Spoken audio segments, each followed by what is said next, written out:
Good morning student. आज हम करेंगे chapter number 3 change in profit sharing ratio among the existing partner का next topic.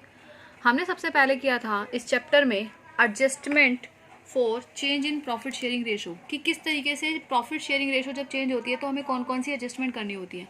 सबसे पहले हमने कर ली सेक्रीफाइस और गेनिंग रेशो, उसके बाद हमने कर लिया वैल्यूएशन ऑफ गुडविल। अब हम नेक्स्ट टॉपिक करेंगे accounting treatment of reserve and accumulated profit. आगे और भी दो एडजस्टमेंट होती है, revaluation of assets and liability and adjustment of capital, ये बाद में करेंगे। अब हमें थर्ड नंबर वाली करनी है एडजस्टमेंट। थर्ड नंबर की एडजस्टमेंट क्या है? Accounting treatment and reserve and accumulated profit. इसके दो केस होते हैं। दो केस में क्या है?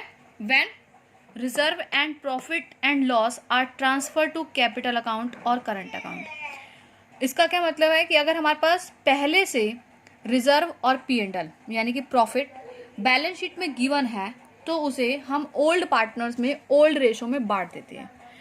अगर कैपिटल फिक्स होती है तो उसे करंट अकाउंट से मेंशन करते हैं, और अगर कैपिटल फ्लक्चुएटिंग होती है तो उसे हम कैपिटल अकाउंट से मेंशन करते हैं, जैसे एस कैपिटल अकाउंट, बीस कैपिटल अकाउंट।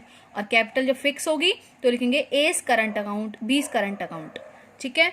अगर हमारे पास प्रॉफिट दे रखे हैं, बैलेंस शीट में किसी भी प्रकार का रिजर्व है, प्रॉफिट एंड लॉस है, वर्कमैन कंपनसेशन फंड है, इन्वेस्टमेंट फ्लक्चुएटिंग फंड है, तो हम उन सबको डेबिट करते हैं और टू कर देते हैं ऑल पार्टनर। जैसे reserve account debit, P&L account debit, investment fluctuating reserve account debit, workman compensation reserve account debit to old partner old ratio.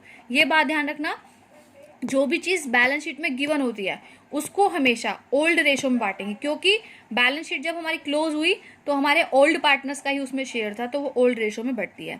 इसी प्रकार ये तो था कि अगर हमारे पास बैलेंस शीट में कोई भी प्रॉफिट दिया हुआ है, अगर बाई चांस कोई लॉस दिया हुआ है या कोई डेफर्ड रेवेन्यू एक्सपेंडिचर है, तो उसमें क्या करते हैं? Old partners account debit to profit and loss account debit credit to deferred revenue expenditure. क्योंकि ये वाला जो P&L होता है वो हमारा लॉस होता है, वो क्या होता है? हमारा लॉस। तो हमारा इसलिए इस केस में पार्टनर्स जो होते हैं वो डेबिट होते हैं और P&L credit, deferred revenue expenditure भी क्रेडिट।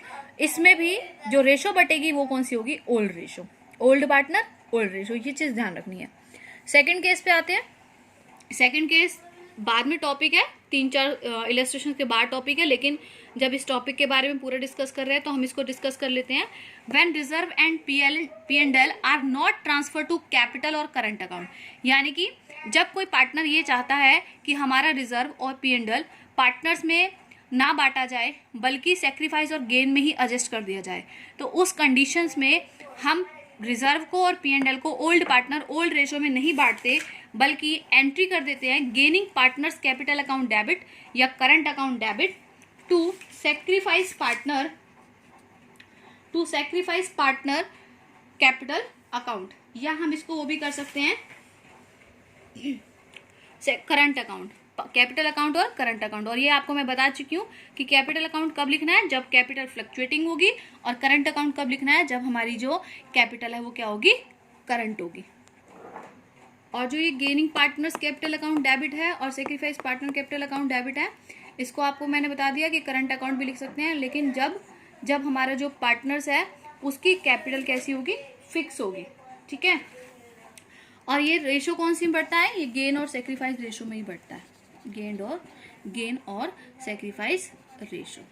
और जब हमारा अगर पहले से दे रखा है और हमें कैपिटल को ट्रांसफर करना है तो हम ओल्ड रेशो में बांटते हैं, और नहीं करना तो उसको हम सेक्रीफाइस और गेन में बांटते हैं।